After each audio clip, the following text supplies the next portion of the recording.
Finance Commission questions. 16வது நிதி ஆணைய தலைவர் யார்? அரவிந்த் பனகாரியா. Amazing.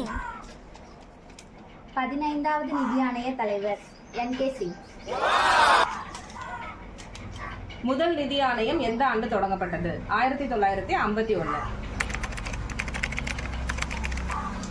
நிதி ஆணையம் எத்தனை ஆண்டுகளுக்கு ஒரு முறை அமைக்கப்படுகிறது? 5 years. நிதி ஆணையம் குறித்து கூறும் அரசியலமைப்பு சரத்து எது? ஆர்டிகல் 280. நிதி ஆணையம் அமைக்கப்பட்ட நோக்கம் யாது? மத்திய அரசுக்கும் மாநில அரசுக்கும் இடையான பண பரிவர்த்தனையை வரையறுக்க. Amazing. முதல் நிதி ஆணையத்தின் தலைவர் யார்? சந்திரன் யோகி.